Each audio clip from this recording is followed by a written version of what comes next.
El Señor esté con ustedes. Y con tu espíritu. Del Santo Evangelio según San Lucas. Gloria a ti, Señor. En aquel tiempo se presentó ante Jesús un doctor de la ley para ponerlo a prueba y le preguntó: Maestro, ¿qué debo hacer para conseguir la vida eterna? Jesús le dijo: ¿Qué es lo que está escrito en la ley?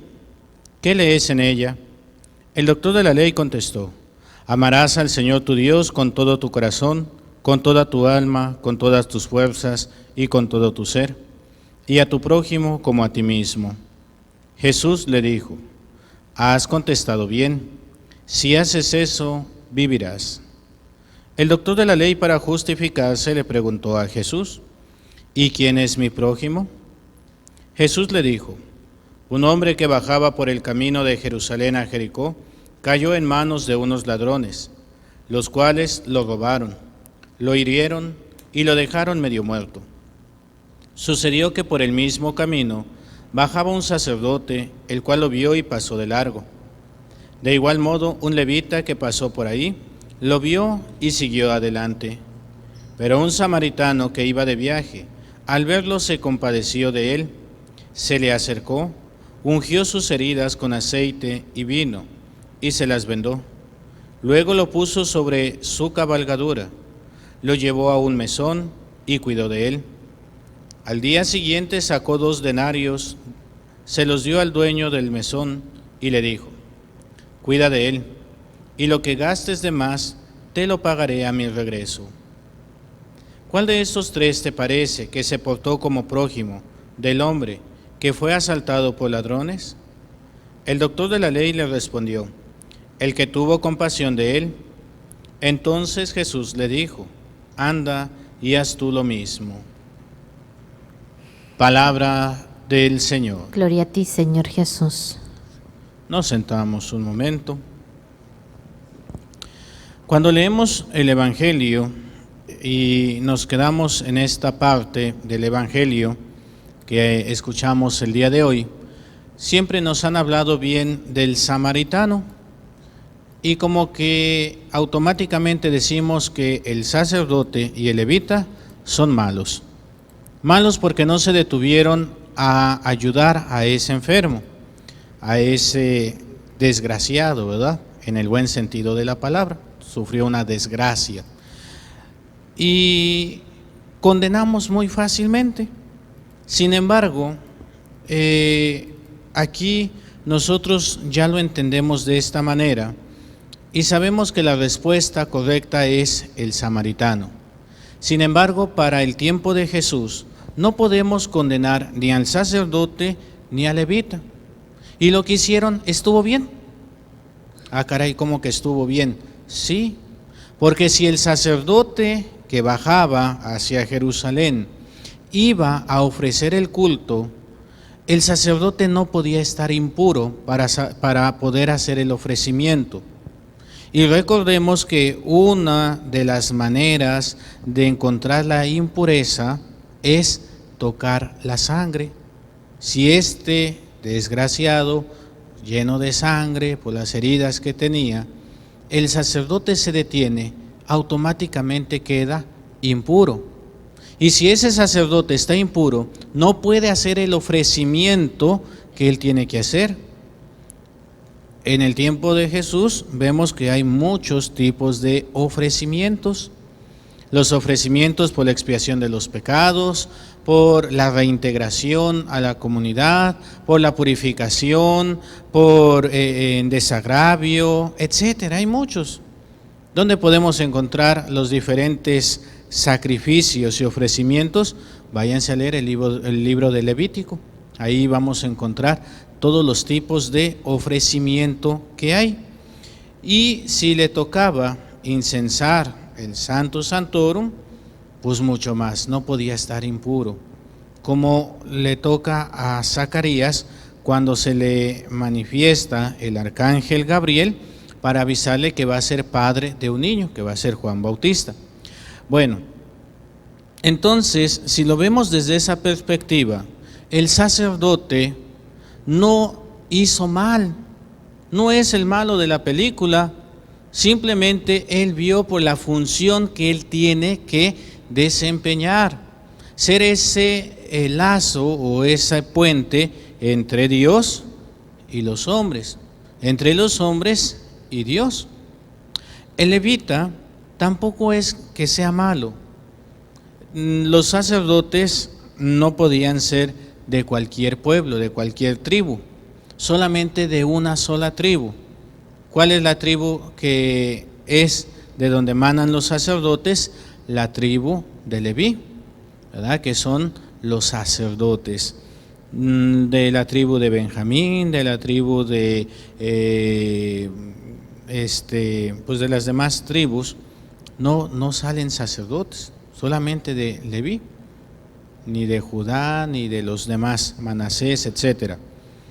Entonces, este levita también está viendo por las reglas de la purificación. Recordemos que, por ejemplo, a qué edad, no a qué edad, porque todavía es antes del año, pero a los cuántos días de nacido se va a presentar el niño. A los 40 días. Pero no solamente es la presentación, nosotros lo celebramos el 2 de febrero, ¿verdad? La presentación del niño Jesús en el templo, pero también celebramos otra festividad que va de la mano con la presentación del niño. ¿Cuál es?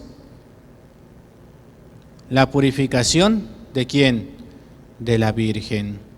La purificación de nuestra Madre Santísima. ¿Por qué? Volvemos, las reglas de lo puro y lo impuro.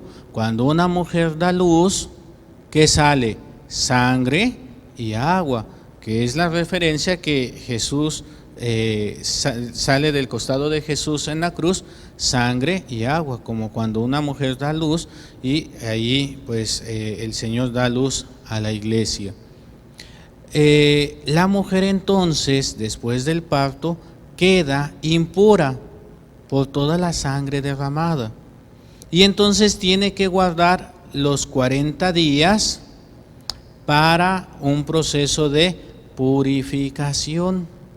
A los 40 días se va a presentar al niño, pero también se va a presentar la mamá del niño para ser purificada. Se hace un sacrificio de purificación y entonces sí, la mujer puede reintegrarse a la comunidad.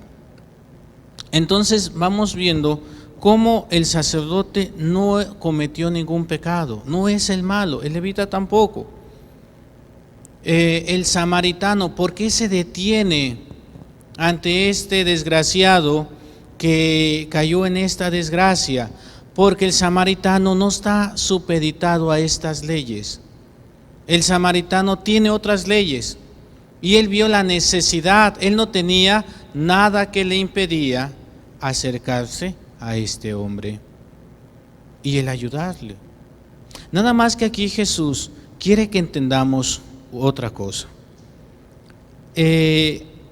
¿Cuál es el mandamiento más grande? Esa fue la pregunta que le hicieron a Jesús, ¿verdad? Dice: Maestro, ¿qué debo hacer para conseguir la vida eterna? En otro de los evangelios nos lo pone, o en otras de las traducciones también nos lo pone. ¿Cuál es el mandamiento más importante? ¿Cuál es el mandamiento más grande que hay?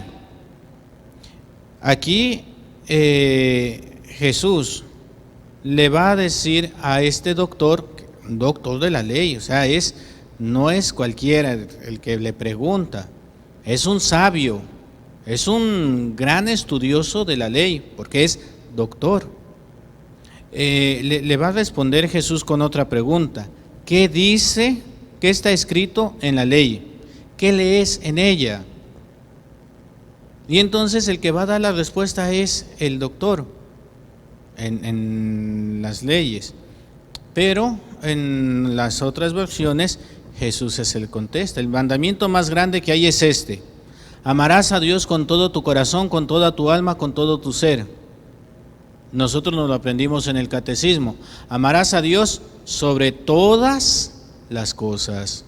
Pero no es el único, no es el mandamiento más grande, sino son los mandamientos más grandes. Porque uno no puede ir sin el otro, van unidos.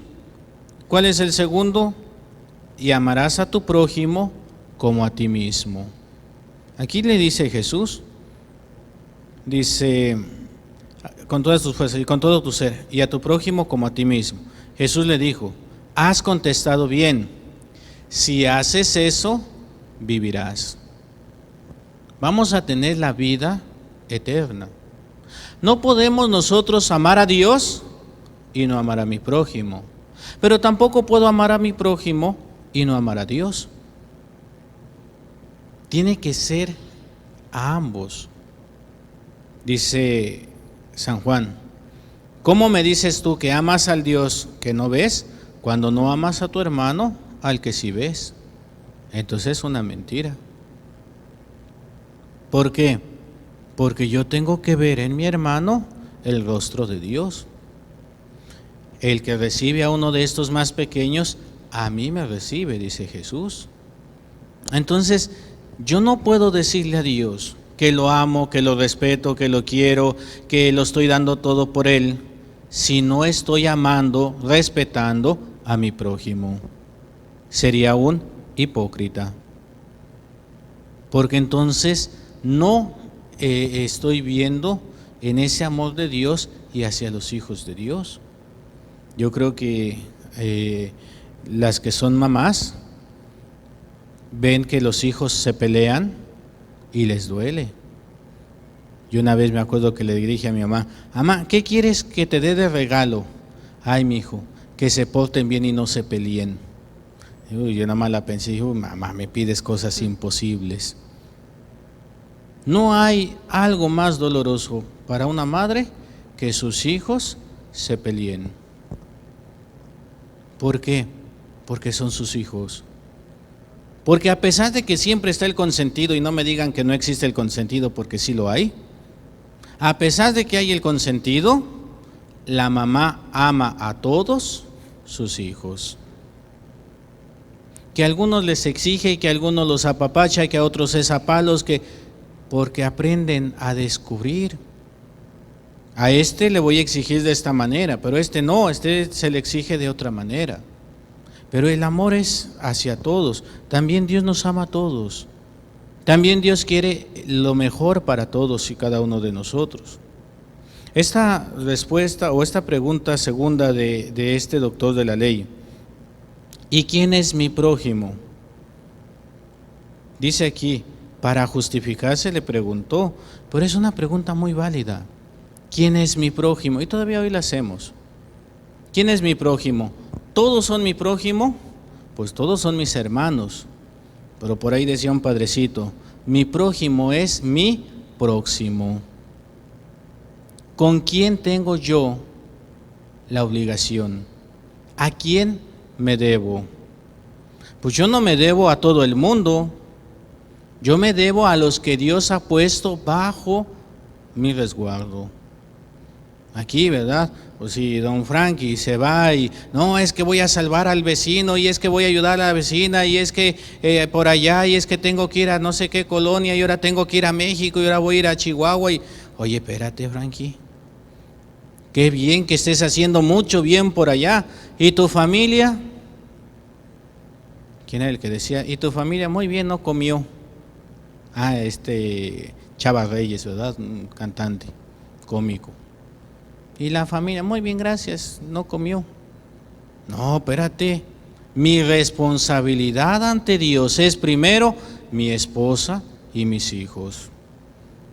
Por ahí un señor me dijo, no, padre, pero es que hay que salir a evangelizar. Y le digo, usted tiene problemas en su familia, primero es su familia, resuelva los problemas de su familia, ahí es donde va a dar testimonio. No, porque dice el Señor en la Escritura, si alguien no te escucha, límpiate los pies y vete a otra comunidad. Le digo, nunca se va a contradecir Dios a sí mismo. La responsabilidad que tú tienes es tu familia. Si veo que mi papá y mi mamá tienen problemas, si yo tengo problemas con mi esposa, a mí no me interesa mi papá y mi mamá, me interesa mi esposa. Sé que se oye fuerte, pero así es. Porque es mi primera responsabilidad. Si estoy bien con mi esposa, y si estoy bien con mi esposo, si estoy bien en mi familia, entonces puedo ir a ayudar a otros. Pero no si primero no tengo bien mi familia. Ese es lo que le vamos a responder a Dios. Voy a darle a los demás, sí, en la medida que yo pueda, sin descuidar lo que Dios me ha encomendado. Porque eso es lo que me va a preguntar el Señor. A mí me gusta decirles o hacerles un poquito de hincapié a los papás cuando van a bautizar. Papás, ¿se dan cuenta del compromiso que van a contraer? Y algunos te mueven la cabeza nada más. Algunos te dicen bien tímidamente, sí. A ver, papás, a ver, levanten la mano, ¿quiénes son papás? Ya la levantan. Pues no los escuché, otra vez. Voy a hacer de cuenta que no he hecho la pregunta. Papás, ¿se dan cuenta del compromiso que van a contraer? Sí. Que conste. Padrinos, ¿están dispuestos a ayudar a los papás de estos niños con esta obligación? Sí, que conste. Les hago un poquito la broma el que conste y se los hago así como en son de risa. Pero ya después les explico. Digo, sí, es un poquito broma, pero es el compromiso que ustedes hacen ante Dios, ante la iglesia y ante sus hijos. Estos días, allá en la parroquia en la que me toca servir, en San Antonio de Padua, tuvimos los sacramentos de confirmación. Bueno, el Padre Jesús es el que está confiriéndolos por delegación del arzobispo. Y como son grupitos chiquitos por esto de la pandemia, pues nada más podemos meter a 10 que van a hacer el sacramento, papás y padrinos, nada más. Entonces se dio el viernes pasado, los 2 grupos de iniciación de catecúmenos, de mayores. Y les decía el Padre, y así como que se oyó fuerte, pero pues muy en serio. Dice en la presentación, cuando sus papás los llevaron a bautizar,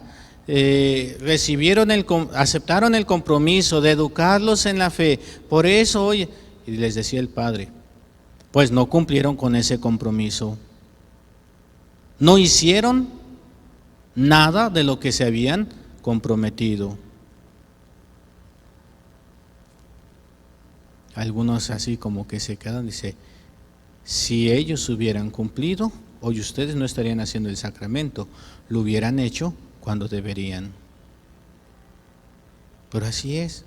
A veces llevamos a los hijos, llevamos a la familia a la iglesia en el bautismo, en la comunión, en la confirmación, el día de la boda, bueno, si es mujer, el día de los 15 años, si es que bien le va, el día de la boda y cuando lo meten en una cajita. Fuera de eso, ay, cuando nos nazca del corazón, ay, cuando es, no, pues así no. Ahí estoy faltando a este amor.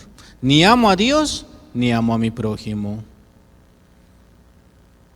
De las celebraciones que me cuesta, no que no me gusten, pero sí me cuesta mucho, las quinceañeras, por ejemplo, celebración de 15 años.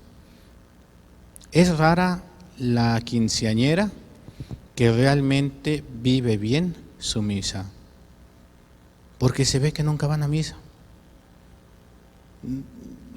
Sale uno a recibirlas a la puerta, entra, en lo que subo los escalones, son varios escalones ahí, ¿verdad?, para subir al presbiterio. En lo que subo los escalones, llego al altar, me volteo, ya todos bien sentadotes ahí. Ya tienes que agarrar paciencia y nos ponemos de pie, en el nombre del Padre y del Hijo y del Espíritu. Siéntense. Y luego uno tiene que decir y se tiene que contestar solito. El Señor esté con ustedes y con tu espíritu. Nomás me falta bajarme para decirme, y con tu espíritu. O sea, se ve que no van a misa. No me gusta regañarlas a las quinceañeras, no me gusta decir, ¿por qué no vienen a misa? Porque hay padrecitos que sí, ¿verdad? Digo, uy, dan miedo. No, pues si nunca vienen y te regañan el día que vas, no, pues peor tantito. Me gusta invitarlas mejor a que hagan conciencia. ¿Qué es lo que nos dice Jesús con con esta parábola del buen samaritano,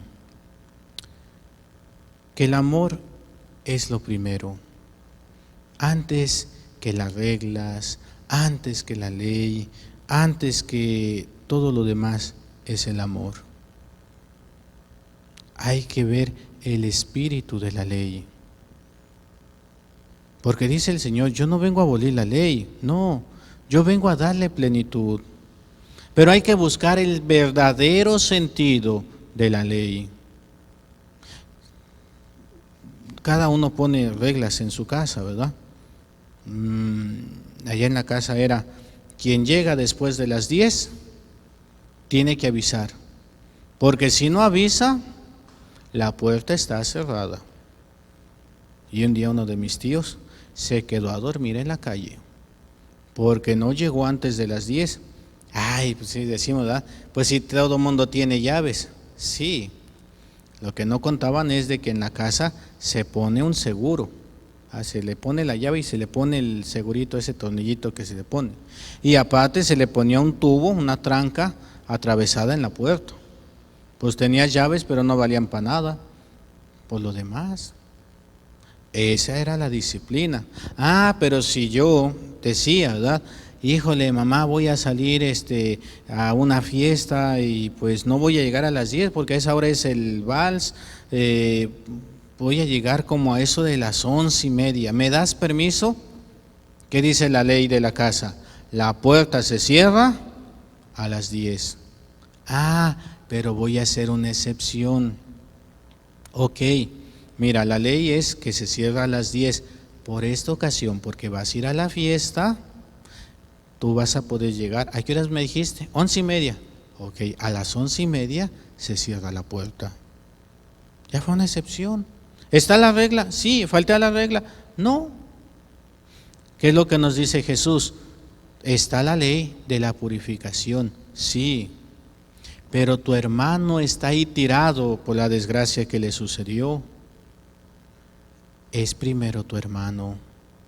Y lo vemos en la ley del sábado. Cuando ve que está ahí el tullido, le dice ponte en medio y le pregunta a todos los demás, ¿qué está permitido hacer en sábado? ¿Dar vida o no? Y todo el mundo se quedó callado. Y dice Jesús, dice el Evangelio, y viéndolos Jesús con tristeza, le dijo al tullido, estira la mano. Y lo va a decir en varias ocasiones. El sábado se hizo para el Hijo del Hombre y no el Hijo del Hombre se hizo para el sábado. La ley nos tiene que llevar al encuentro con Dios, pero también nos tiene que llevar al encuentro con el hermano. Si no me lleva al encuentro con Dios, si no me lleva al encuentro con el hermano, estoy malinterpretando la ley. Estoy dándole otro espíritu que no es. ¿Cuál es la ley del sábado? Darse cuenta de que son libres, que no son esclavos. Pero llegó tanto a legislarse el sábado que se hicieron esclavos del sábado. Y eso es lo que viene a decir Jesús. No. ¿Qué es lo más importante? Amar a Dios sobre todas las cosas y amar a mi prójimo como a mí mismo. Eso es lo más importante. Esa es la ley que no va a cambiar. Y eso es lo que tiene primacía ante los demás. El ver por Dios y el ver por mis hermanos. Yo estoy segurísimo, convencido, yo en lo personal, con los estudios y todo, yo estoy convencido que cuando lleguemos allá con Dios, son 3 preguntas que nos va a hacer. Ese es el juicio. 3 preguntas. ¿Cuáles son las preguntas? ¿Qué tanto amaste a Dios? ¿Qué tanto Dios fue el centro de tu vida? ¿Qué tanto trataste de agradar a Dios? La segunda, ¿qué tanto amaste a tu prójimo, pero en el amor verdadero? Y la tercera, ¿qué tanto me amé a mí mismo? Verdadero amor, no es el egoísmo, sino un verdadero amor. Si yo me amo tengo la capacidad para amar a los demás. Si amo a los demás, entonces tengo la capacidad para amar a Dios. Pero si no me amo a mí, no voy a poder amar a los demás. Y si no amo a los demás, no tengo la capacidad para amar a Dios. Hermanos, ¿qué tanto amamos a Dios? ¿Qué tanto amamos a nuestro prójimo? Y muy importante, ¿qué tanto nos amamos a nosotros mismos? En el nombre del Padre, y del Hijo, y del Espíritu Santo. Amén. Amén.